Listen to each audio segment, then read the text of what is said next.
بسم الله الرحمن الرحيم رب اشرح لي صدري ويسر لي أمري واحلل عقدة من لساني يفقهوا قولي. Let me sort of just connect my presentation with what has transpired yesterday with some presentations, and also connect with my fellow panelists. I think one of the things that what comes forth is that when we think about Nursi himself, Nursi becomes all of us our teachers, virtually and of course in a sense realistically.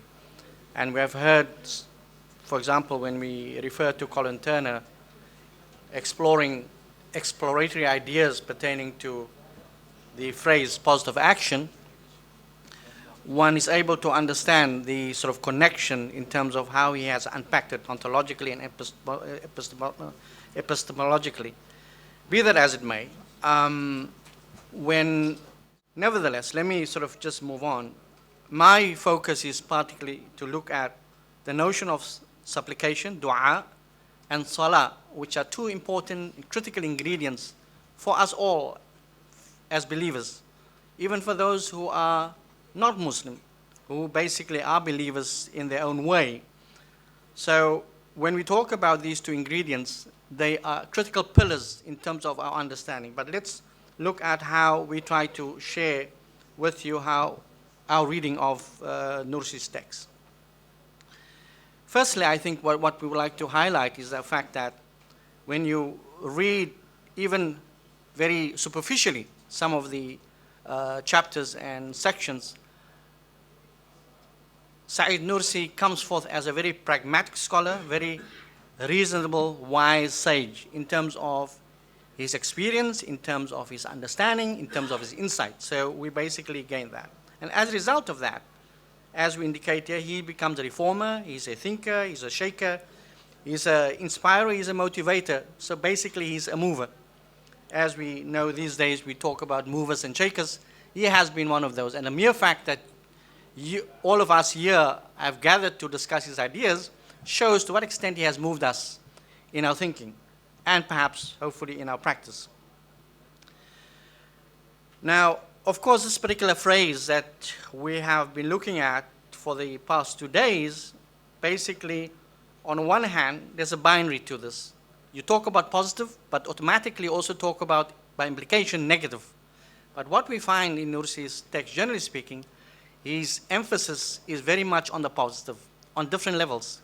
And of course, that some of our fellow panelists had already unpacked. Interestingly, somebody mentioned the night before about the Dalai Lama, and I thought maybe it's interesting just to connect some of the points. And here is somewhere else, of course, belonging also to the Baha'i movement, basically talking about the notion of positive action leading to positive thinking.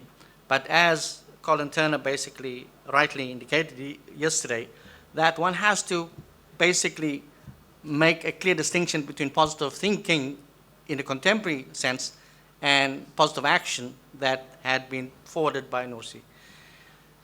In any case, what we also try to basically do is try to locate the notion of positive action in the social sciences. Very broad sort of area of specialization, as you all know, for those of us who are in that particular area.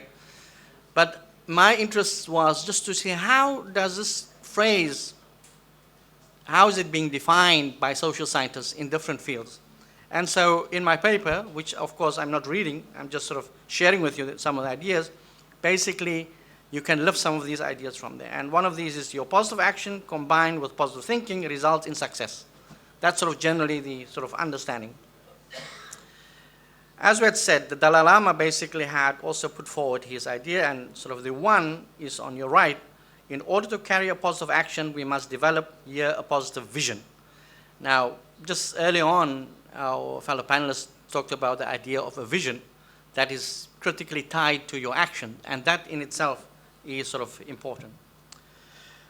Having said that, I think when we talk about the notion of Iman, belief, as again expressed by our fellow panelists, is the fact that tied to the belief that you and I have and possess and reflect, we also adopt a particular attitude, and that attitude translates itself into action, and that action basically further translates into results. And when you think about this circular movement, it also relates to how Nursi himself understood this, visualized it, and enacted it. And that becomes so critical when we read Nursi's text.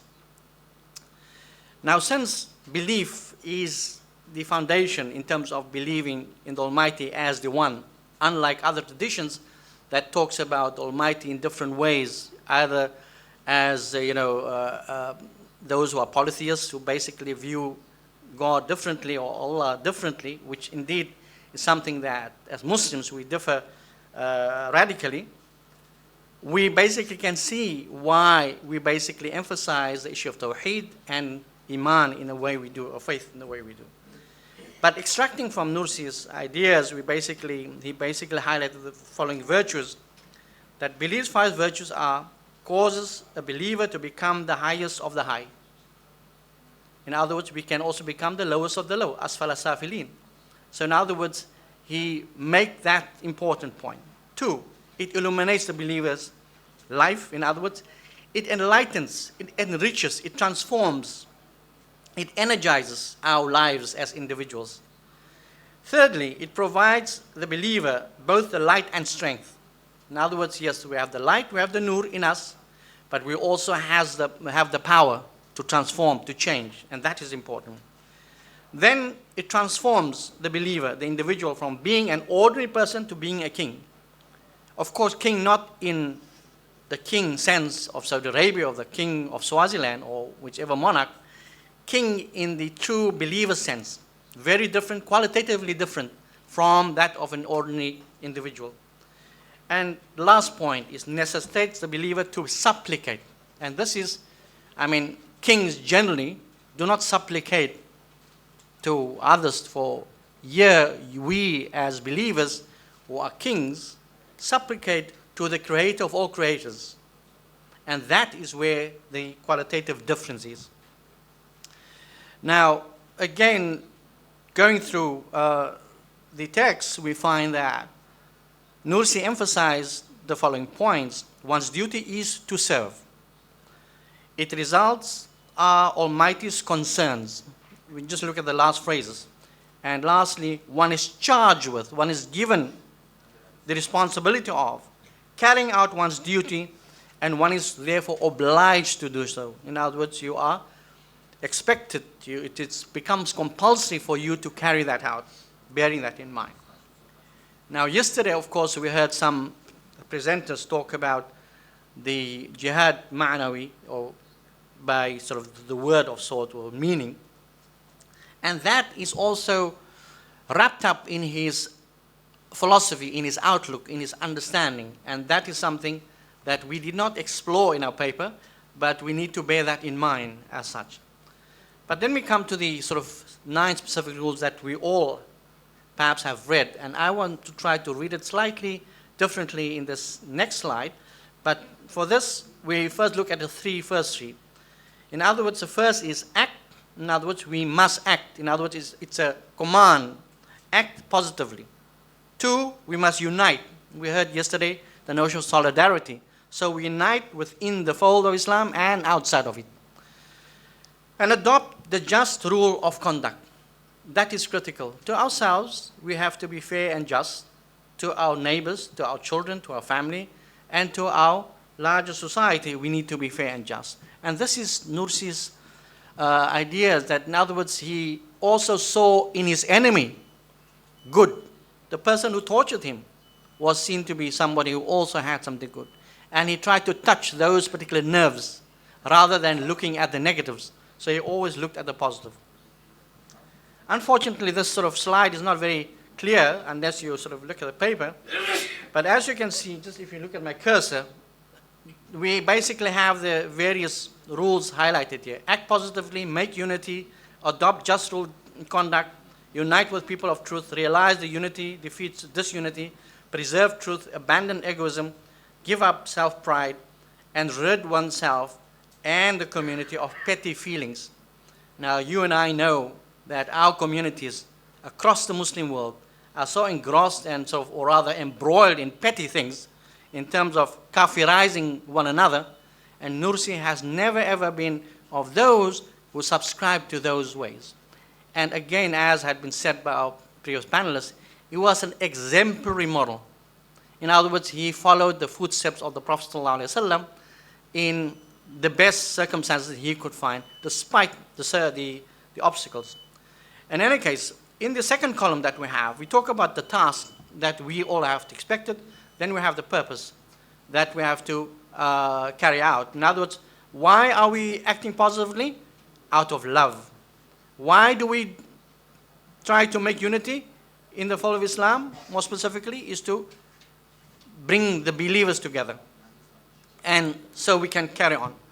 But there are conditions associated with those, and some of these conditions I have basically imagined Nursi would basically put in, although this does not come out perhaps clearly in the writing, but it's a way of trying to imagine putting yourself in the circumstances that he was and asking certain questions, because one would have said, ask Sheikh Nursi some of these questions if one had been there. But be that as it may, so imaginatively one tries to engage with him, being no more with us, but being in the company of the Almighty.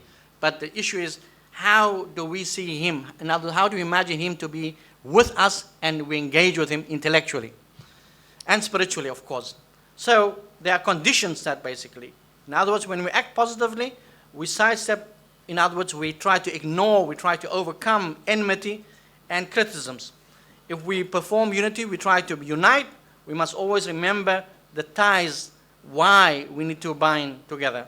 If we adopt just rule conduct, then we should assume that my view alone is good, as quoted in translation. My view alone is good, and not my view alone is true. So there's a distinct qualitative difference. And of course, one can go on because of time. I just want to sort of move on. But there are ways then of looking at Nursi's ideas and basically trying to imagine what he did not say, but what he would have said based upon that. So you try to logically draw from that, which of course is not sometimes easy, but the point of the matter is there's a logical development in his argument and in terms of the vision he had. And of course, you and I, as we sit here today, we're exploring that partly because of the way he has influenced our thinking. Now, interestingly, I looked at Professor Bakal's sort of article, which also commented on this. And he basically highlighted the similar points that we have. So I just tried to summarize those, but I'm not going to go into that because of time. What I want to come to is the two basic important pillars. That is the sort of final sort of points of my presentation. As we know, dua and salah, as you and I know it, and if we define the words, they are complementary, but they are distinct.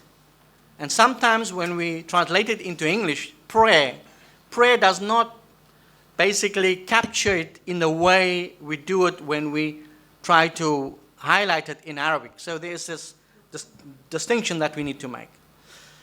So when we supplicate, when we make the dua, of course we're using the word supplication for the word dua here. Of course, this is just taken from another slide, but the point which is being made, there is a connectedness between oneself as a supplicant and of course the Creator. And this is what Nursi emphasized and stressed and basically want us to inculcate or to make habitual, so to speak. Because after all, even if we are a king or a prime minister or president, no matter what our status is in life, inevitably we have to connect with the Creator of creators. In other words, when we talk creators, human creators in terms of what we create. So the Almighty, Allah subhanahu wa ta'ala is the Creator, and therefore we need to supplicate, we need to always turn to Him. And that, again, has been emphasized by previous speakers. So that is the one. But interestingly, when you look specifically at the text of Nursi, he sort of highlights particular dimensions of the supplication. For example, here, when we talk about all creation of the Almighty, the tongue of latent ability, for example, supplicates, and of course, using your tongue, through the tongue of innate need. Of course, I'm not going to explain all this. I sort of try to unpack this in the paper just to some degree. Through the tongue of exigency, and of course, conscious beings arising from the need. Now, there's a connectedness in each of those, but we're not going to unpack. But more specifically, human beings, you and I, us here as individuals, we basically are active and by disposition. And we express our supplication verbally with the heart. So through our acts and through our beliefs as such. And that brings us, of course, to the issue of salah. You and I know, we basically, when we talk about salah, salah in itself is like a mi'raj of sorts. In other words, you cut off from everyone else and everything else, and you connect with the Almighty. And that is, again, what Nursi's ideas seem to have reinforced in terms of our relationship with the Almighty. Because the salah itself is a transformatory process. In other words, it's an individual connection, but at the same time, it's a virtually congregational connection. Since we perform congregational salah, in other words, we make salah in jama'ah, in groups. So it is a virtual connection that we make mi'raj collectively, but it's also an individual process. And this is something that we have to say. And I think I basically end with that. Shukran.